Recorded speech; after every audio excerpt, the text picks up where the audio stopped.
there's also rudeness at other levels where you're dealing with product managers or engineers and stuff like that. And again, a lot of it is building relationships in those kinds of scenarios. Once you humanize and talk to the other individual, and in your mind, you realize nobody is getting out of bed to just shout at you or to be rude to you, right? Everybody is getting out of bed to do the best work that they can do. Okay. So once you understand that, your perspective changes and you become a lot calmer.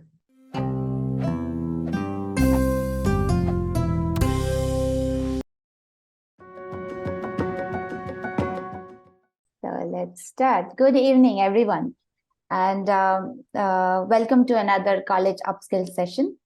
Tonight, we are going to have a strategy building session on workplace politics and how to manage them effectively. Now, what does that mean? All of us, as part of our professional life, while working with our colleagues, we have faced and we keep facing these interesting problems such as lack of communication, internal conflicts such as rudeness from peers and superiors, people taking credits for others, and sometimes much bigger problems like office politics.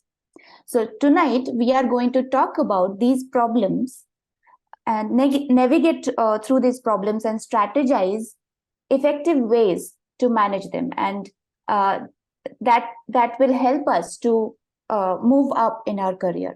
I would say this discussion is really, really important because we all face it and we all get stuck at some point or the other in our careers because of these issues. And so it's important we discuss them and create strategies to resolve these kinds of situations. Go ahead. So I started recently working as senior UX designer, and the thing is, like, even after being a month into this system, I'm not allowed to take part of any calls. Like, we are working on a product like which is new, and we have to finish it in a very short period of time, and that's the one thing. Like, I followed up with my reporting manager, like, to include me in all those calls, because without having any context, I can't connect dots and work on the execution part of the product. So having said that, even though I'm making few changes to the whatever agreed part of the work, I have that freedom. But the thing is, I'm not allowed to, like, put my thoughts in the crucial discussions. Think about this problem from multiple perspectives. Okay. The first perspective is looking at the company itself. Well, what are they thinking when they're hiring you? Okay. So usually you might be, you're the one of two scenarios. One is you're going into a brand new team where nothing has been set up and you're going to be one of the initial hires. Or two, you are going to be one of those people that's going to be joining a team of people that are already existing. Okay. So when you join, nobody in the company knows who you are or what you're capable of. Okay. Now, they're also used to a certain way of doing things before you join the organization. So what you think is probably, the right way of doing things, they may have some other way of solving that problem. Okay. So there are existing processes and systems already set up in that organization, which they are kind of leveraging. Okay. So when you're in the game, the first thing that they're trying to figure out is who are you and, can you do the job or not? Okay. So from that perspective, there's a lot of doubts in everybody's minds. Okay. So my advice usually is when you join an organization, it's normal that people will behave in a way that they're used to. Okay, their processes will be in a certain way. So it's not your job to go in there and say, you need to change this process or change that process. Something is already existing. It is your job, but your first priority at that point is to get credibility within your organization. Okay. Somebody who can reliably get the job done. Okay. And that is the first thing that you need to be thinking about in the first 6 months. That's your only single point agenda. Okay. And once that agenda is solved, then you gradually start implementing changes. Right? Now there is another aspect, which is, this is the social aspect of things. People are already friends. If you're joining a team that's already there, other people know each other, everybody knows each other. You are the new person in the group. Okay. And so communication will naturally, whether it's not like people want to exclude you from the discussions, but the discussions happen when people are going out for tea and say, oh yeah, I have this problem. And somebody says, oh yeah, I have this solution. And the discussion just happened at tea. Okay. The question is, you were not invited to that tea trip when the decision was made. And so it's nothing personal. Nobody is, saying, we want to keep you out of the loop, but rather it was a circumstance, a situation that allowed certain decisions or certain conversations to happen. Okay. So the way you kind of resolve that is be friends with everybody. You don't need to, talk to, you don't need to be thinking about, okay, why am I not in the conversation? You will be in the conversations. For sure, you'll be in the conversation. But initially, get network, make friends with people. Get into those tea conversations, get into, those outside the office kind of conversation. That is something that is really, really important. Okay. Now, there is also another reason why you may not be a part of the conversation. And this is a little bit more of a darker reason. And this reason could be that, other people might feel that, oh, this person is taking the limelight. Okay. So this is where the most common thought we get is somebody is stealing my credit. So they don't want you to be there. They are the, they want to be the person that's presenting. So in those kinds of situations, it's still fine, because once you start networking, everybody starts knowing you, people will talk about you. Even if that one individual is taking your credit, other people will talk about you. Other conversations will continue to happen. And so in the long term, it's not a big deal. Okay. So my recommendation is just a twofold recommendation. One is network, make friends with people. And number two is just make sure that, you are delivering value to the people around you. And then over time, people will engage. Now, the third question that can come is, listen, I got into this situation thinking it will be better because I'm in a product company. I thought the product company is going to be better. But how did I end up in the same situation? Okay. That actually starts from when you interview in your job. Okay. The way you interview in your job affects how the leaders in the organization are involved in the discussion for you. So let us say you were interviewed and the leader in the organization is personally invested in hiring you.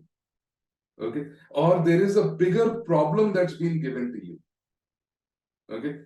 Now you have an opportunity to solve the big picture versus, if you are being hired and the people, at the lower level, at the, have kind of talked to you and hired you, in which case, then your big question is, well, how is somebody even going to notice you? Because the goal, the job that they hired you for is different. It's different in the sense that it's not something that the founder is worried about. And so there's a lot of positioning that needs to happen. That's why I say, job interviews are a very, very important part of this whole game, because they define how the rest of your career in that particular company plays out. Bhaskar, you have something to add? Yeah, I hope I'm audible now. Yes. Yeah. So from a different perspective, like not a different perspective, like it is what I have faced, right? So even I used to not be a part of bigger discussions from project managers and all.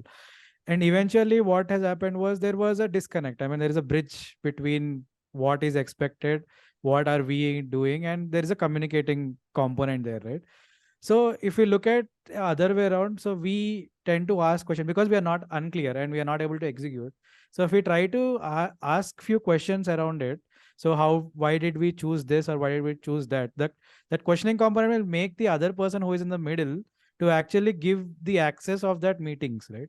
Initially, then they will try to get into a situation where they will include you in the discussion. So that is how you can turn back, like asking the most important questions which are defining, right? So in case of screens or in case of experiences would actually take you to that one step ahead to gain that trust, also to communicate in what we are trying to achieve. Like you have to build that component we are solving for you, or we are making your work easier there. That's how they will give you the access. In any organization, generally there are two phases. In every organization, doesn't matter how big the organization, how mature it is, it goes through two phases. One is centralization, the other is decentralization. Okay. The reason centralization happens is there's a lot of variation in the design work. No one individual is accountable. There is no quality between the designers. So one designer might be at a quality of 10 out of 10. Another designer might be at a quality of 2 out of 10. And so it's very hard to standardize the quality of different designers. And so that is where the organization decides, let's centralize it under one individual that we trust, and that individual will standardize everything. Okay, so that's the approach there. But then what happens when you centralize it and you've standardized the quality and all that, over time, you have a different kind of problem. The problem there is decisions get slower, which is because one person is in the loop, all the decisions get slower, nobody wants to make decisions, there's a lot more bureaucracy because everybody said, did you talk to so-and-so, did you talk to so-and-so, don't talk to me directly. So the bureaucracy increases. At which point the organization will go back towards the other side, will say decentralize. Because we know the quality of our designers is good. We know there is some kind of, lockstep between different designers, design systems are standardized, everything is standardized. So now people can go out and work individually with the product team. They will do that for 3 years. Again, the need for centralization will come up. So this is a common theme. Like, doesn't matter, and initially I used to think, oh, centralization was better. Why did they decentralize? Why did decentralization was better? Why did they centralize? But you realize the dynamic of that work, because new people are joining the organization, old people are leaving. So there's always churn, there's new culture, so you will always go back and forth between these two. Okay. So my advice is, don't worry about the centralization or the decentralization, because it is a function of the way the organization is working and the problems that the organization is trying to solve. Okay. So for you, what you need to focus on is this. I mean, if centralization is happening, then probably what they're looking for is standardization. They're looking for one common decision-making process. And so that is what you need to support. You need to support the standardization efforts, the commonality efforts, and all those things. And once you start doing that, you start getting a seat at the table. Okay. And again, there's no bad intentions in that game. It's all a function of where that organization is. That's where your Bhaskar's advice is gold. Yeah. Okay. What he was saying is, why are we doing this? What is the logic? Ask those higher order questions. When you ask those higher order questions, either the other individual has those answers, or they will go and ask those answers. At some point, if they keep going back for clarifications, but they realize that the questions are logical, what will they do? They'll step out of the way. Like, why don't you sit in the call, just have that conversation. Yeah, but rather I bypassed the thing, like I made friends with product management team. That's really good because it's getting the job done. But is that ever going to give you formal visibility? Because if I am the designer who you're reporting to and I am asking the question, but let's say I'm not able to answer your question, you're going directly to the product manager. And I don't know it. Okay. So am I ever going to be incentivized to put you in front of that meeting? Not really. My problem is getting solved. Why do I need to add more additional complexity? I'm thinking I'm doing the job. You're thinking you're getting the job done, but I'm getting the credit, you or not. Yeah. No, that is happening. That is happening. Correct. So what you need to do in this game is you need to push back. I mean, of course, you need to have all the conversations with the product managers and all that stuff. But again, it also creates a bad blood, because What happens is if the product manager comes back and says, listen, I already talked to X person X, the decision is already made. Okay. Now, if I'm the person in the middle, like, when did you talk to that person and why are you not? Because we decided on the centralization. Correct. And who's going to do your annual review? So it's not the product manager. Yeah. Correct. So there are going to be consequences in that game. So what your goal should be is keep the discussion going. Of course, you need to be aware, but keep the discussion going with your lead designer. Okay. Have them get the clarification. And the other aspect also is make them accountable for those answers. So what that basically means is you write your minutes of meetings and send it out to everybody. Okay, or whoever you talk to. This is the minute of meeting. So if you just talk to your lead, write the minute of meeting, send it out to that person. So they're accountable. These are the questions that were asked of me. These are the answers I gave. This is the decision that was made. Okay. Now, if something is different, you can always say, well, look at this minute of meeting. Something else was decided. So how can you hold me accountable for it? So at some point, you're holding people accountable for the information that they're giving you as well. Mm-hmm. Correct? So, but I think the one other aspect also is, is an attitude perspective. This is very subtle, but it's important because when you go in there and you say, I should have this, it's a recipe for frustration for you. Okay. If you're frustrated, things will not work out. So what you need to do is you need to chill out a little bit, relax. Okay. You focus on doing good work and you focus on having great communication, you focus on the networking, you're fine. It will work out. Thank you, sir.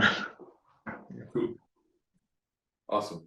All right. Good. So we will move ahead to the next question. But there is one thing that I'm facing a lot of challenge, that is particularly when we get a project, once the discussion with the client is over and we understand what needs to be done, what happens is after quite a few iterations that we do, or quite a few stages that we come at, mid fidelity or part of high fidelity where we come at, we do go on calls with the clients just to kind of, take feedback. If there are something that needs to be done, this is the kind of process that we follow. So what has happened is for the past two projects, especially, it's been very challenging for me because every time we used to get on those calls, the clients used to have changes, and changes are inevitable in our field. I'm really okay with the changes. That's not a big thing for me. But the kind of changes that are coming are very highly functional changes. I can tell you a case study where, there are two companies that are working with this one company that's making nuts and bolts. Okay. So one company will always order 10,000, 20,000 nuts and bolts, months in advance. They will have a steady stream, whatever. And if you want to build, they do custom nuts and bolts. So if you want to build a custom nut and bolt, you have to reconfigure everything and then rebuild it. So there's cost associated with rebuilding it. Okay. And so this one company is working with these two huge companies that are buying nuts and bolts from it. Okay. One guy gives always constant business, and it's great. The second guy will basically give you last minute warning and say, okay, I want this nut and can you do this? And I want like maybe, 50,000 nuts. Not the usual volume is maybe say 200,000 nuts. This guy will only order 50,000 nuts. Okay. The reason is because you are tier 2 for that other person. So the second client, they have some other, they will purchase from other places. When all the other sources dry up, they come to you. Okay. So after a calculation was done, now what this company was doing that's making the nuts and bolts, and this is a real case study, the company that's making the nuts and bolts would not take into consideration the cost of reconfiguring.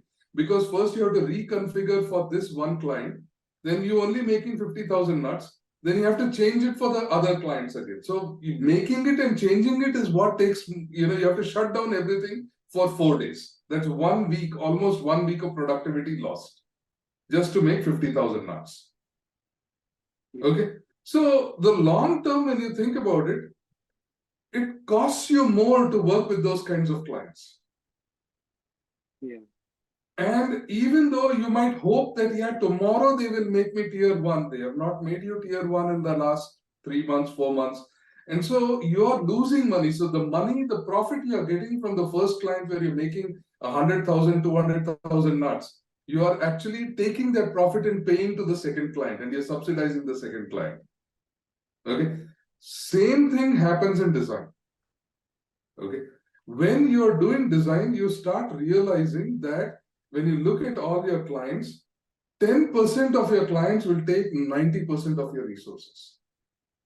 And 90% of your, and I'm just exaggerating, but think about it as 90% of your clients will take maybe 70% of your resources, and 10% will take 30% of your resources. So there's a disproportionate allocation of resources to these clients that keep changing the game. Okay. So that basically means, okay, there's a salary, there's somebody who's supervising salary, there's a product manager salary, there's more people are involved to fight that fire. Okay. So I would argue that sometimes letting go of a client is a good decision. It's a good business decision. Okay.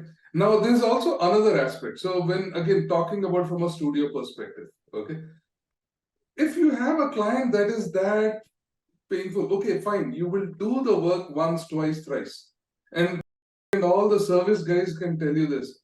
At some point, when you keep doing this day in and day out, the team gets burnt out. They say, I don't want to do this anymore. I want to leave because service is not fun anymore. In fact, that is one of the statements you hear is like, I want to go into product because I don't want to do service. So that's the point. Because the It's team actually gets happening, burnt out. sir. It did happen with this. It happens. In every service company is the same story. The team will get burnt out. Okay. So the way you want to basically handle this problem. And so again, to Bhaskar's point, I'm not saying that, it's not, a client is not important. Of course, you have to do the best for that client. However, at a certain point, you need to decide whether that individual or that company is a right fit for you or not. Okay. So that conversation aside, there are also some other aspects, some other truths that have been discussed in this meeting. Okay. The first thing is break down the project into smaller parts. Okay. Do not go from 0 to 100 and present the 100 and, once you've done everything, somebody gives you a feedback and say, I want to change it. You have to redo everything all over again. Okay. Don't make that mistake. Always get feedback early and frequently. Okay. So the way I would actually suggest is, if let's say I have to create a product X, I'm going to say, okay, let's actually break it down. Let's break it down into smaller checkpoints where we're doing weekly checkpoints, bi-weekly checkpoints or whatever. And at each checkpoint, we are getting something signed off. Okay. Once it is signed off, we are educating our client that, okay, once this is signed off, we don't go back. If we go back, it's going to waste time. Okay. So the client understands, okay, if I give this kind of feedback at a certain stage, then I'm going to go back, redo that stage all over again and come back. So that's going to cost you time, which is what he was trying to communicate. If he had to redo all of this, but in this case, this is again an extreme case because they had a new individual come in and this individual had no history and did no accountability. So they just basically change everything. And I want to get it done in 1 month. Okay. So in which case, it's a very hard to win that kind of a scenario because you have no history, you have no relationship with that individual. Okay. But however, when you set up a process, you explain that process, that's how it goes. Now you are in control of the scenario. Okay. The next aspect that's talked about is building relationships. Build relationships. A lot of times, just simply picking up the phone and talking to people and building that trust is really, really important. Okay. And so once you build that relationship and you build that trust, then you call them up and say, listen, the other person trusts that you're doing the best thing for the project. You're working your best and you're kind of pushing it. Now they're basically going to sit down with you and say, okay, yeah, I totally get it. I respect what you're saying. It's okay.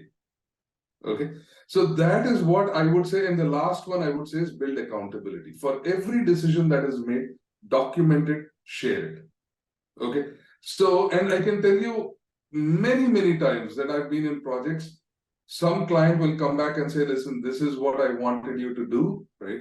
And you didn't do this, so I want you to do this. And we'll pull out the documentation on this on this day we discuss this, on this day we discuss this, on this, and we would have, there would be situations where we proposed exactly what the client wanted to do, and they said no. And it's documented. Say, oh, okay, then that's fine. So you do that once or twice, everybody understands the cost and you do this early on, because that's the other aspect. When you do this at the beginning of the project, the expectations are set that these guys know what they're doing. They're going to be, if they say they're going to do something, they're going to do it. Expectations are set, so they will not mess with you. But however, in the beginning, if you set the expectations to be very loose, and suddenly in the middle of the project, you tighten it up, or towards the end, no, we have to finish the project. Now you have a conflict that comes in. Okay, definitely. So that is what it is. So in the beginning, everybody's in the honeymoon phase. That is when you set the expectations, you are in a much better game. Okay, cool.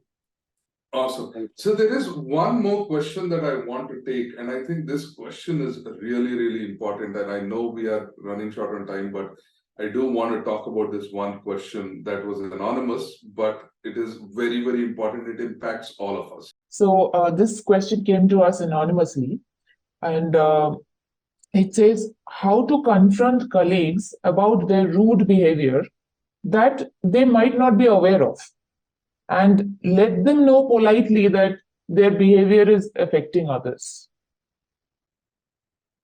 So let's actually break this down. So there is rudeness at different scales.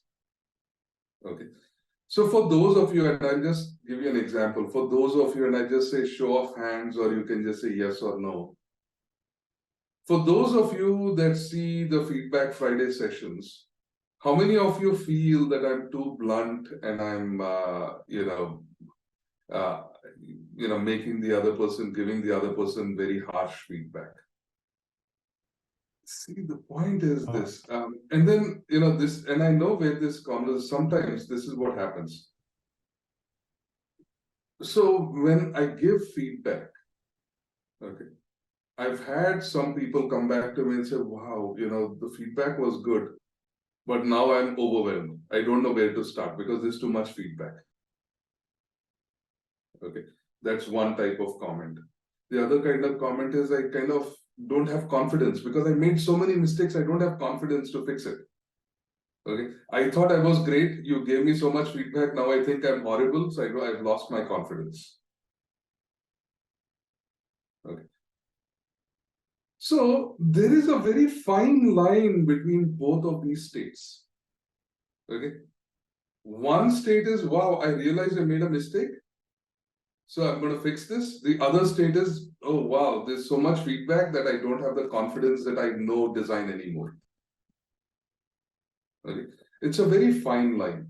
And the fine line depends on two things. The first is the person giving the feedback, and the second is the person taking the feedback.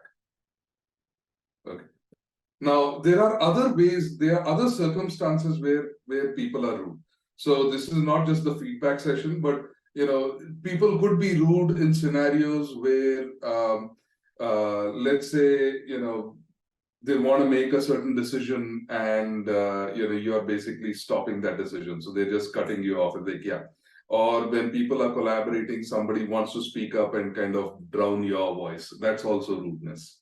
Okay, so there are many different gradations of rudeness. Okay, so I want to explain there's certain rudenesses that are good. There's certain things that there's certain types of rude that you should not be accepting. Okay, so when it comes to feedback, within feedback, there's destructive and constructive feedback. Constructive feedback is saying, okay, here's the problem. This is why this is a problem. You should be able to explain that rationale. This is why this is the problem. This is what you need to do to solve the problem. Okay, so that is constructive feedback. So you're looking at a design and saying, this is the problem. This is why it is a problem. This is how you solve the problem. 3-point agenda. When you give that feedback, it is constructive because now the other person knows how to get out of it. Never say, okay, this is a bad design and leave it. Okay, because bad design, like, it's very subjective. Everybody will have a different opinion. So why do you say it's a bad design? I don't know. Okay, so that is the 3-point agenda. Whenever we give feedback, we should do that. And again, when I interview experienced folks, this is the one thing I look for when I'm interviewing experienced folks. Because when somebody's not that experienced, I'll give them a design task. But when somebody's experienced, I will actually give them somebody else's design task and say, critique this design task. Tell me what is wrong with this. So if they say, oh, that this is bad, that is bad, that is bad, but they're not able to explain why something is bad, they're not senior level people. Okay. So again, when you want to grow up in your career, that you follow this 3-point agenda, you will not go wrong. Okay. Now, for the person taking that similar kind of feedback, now, a lot of times we put our heart and soul into the design, and when we put it out there, and somebody says, oh, this design is bad because this reason, this design is bad because, and even if they give perfectly correct feedback, you spent maybe 4 days or 5 days or 2 weeks doing this, and somebody is giving you harsh feedback. What do you do in that sequence? It is very disappointing, because you realize you thought you did all the work, and now you realize there's another week worth of work. Okay, it is very disappointing in that situation. So the important thing for you when you're taking feedback, this is what we call maturity, okay, is to say, okay, the person is not criticizing me as a human being. I might be friends with that. They're not criticizing me. They're not criticizing my ability. Because even at my level, okay, I will do designs that are wrong. Okay, so it doesn't matter how senior you get, you will make mistakes. Okay. When you make those mistakes, you have to realize it's the nature of the domain. The domain changes, the user changes, customers' expectations change, everything is changing. So do not get worried that you're getting bad feedback. Okay. However, I'll give you this one really awesome example. So I was in this one meeting one time, and there were 2 design leaders whose teams, who were in the meeting with their teams. One of the design leaders' team was presenting their design solution, and the other design leader was just sitting there with their team. So it was a large director, VP level meeting. Okay. So you're all sitting and listening. And so the one design leader basically talks about, hey, we did this design. The second designer, oh, that design is bad. This design sucks. This design sucks. And we were all watching that. And I was one of the junior guys in there, and I'm like, oh my gosh, he's making the other person look bad in front of the vice president of design. Okay. But the other person was so mature, it just was like the person said, okay, yeah, thank you very much for that feedback. So why do you think that's a problem? Okay. So how would you solve it? If you were to do it, how would you solve it? And turns out the other design leader did not have a solution. They criticized 3 or 4 times. All 4 times they said, so what is the solution? The other person didn't have a solution. We walked out of the meeting thinking the other guy did not know what they were doing. Okay, so it was really good, because that person was mature. They just asked that feedback, and you realize this person is a very seasoned leader. That's great, awesome. So never take that feedback personally. Always turn the question back to the individual that's giving the feedback and say, okay, wow, so this is good feedback, but can you tell me why is this a problem, and how do you think I should solve it? Ask those 2 questions back to that individual, and if that is a constructive feedback, maybe they don't know how to give it. Now you're getting the constructive feedback that you need. Now, if somebody continues to be rude, always escalate it to your leadership and say, listen, this is the problem. I got bad feedback, and I've been trying to be very nice and professional about it, but is there a way that you could have a conversation to see if they can, and before you even go to the manager, just sit down with that person and have that conversation. Doesn't work, you go to your manager, talk. That will resolve the problem. Okay. Now, there's also rudeness at other levels where you're dealing with product managers or engineers and stuff like that. And again, a lot of it is building relationships in those kinds of scenarios. Once you humanize and talk to the other individual, and in your mind, you realize nobody is getting out of bed to just shout at you or to be rude to you, right? Everybody is getting out of bed to do the best work that they can do. Okay. So once you understand that, your perspective changes and you become a lot calmer. Okay. And again, you will see this everywhere. And part of the thing is, you have conversations. Don't say that, ignore it, but have conversations with an individual, but also understand that you have to develop a little bit of a thick skin to kind of bounce it back to the other individual and ask them to give you constructive feedback. So that's the way I would approach that question in terms of rudeness. Okay. Any other questions or thoughts, guys, before we end the call? Good. Thank you Thank very you much. so guys. much, guys, for joining. It was an amazing session.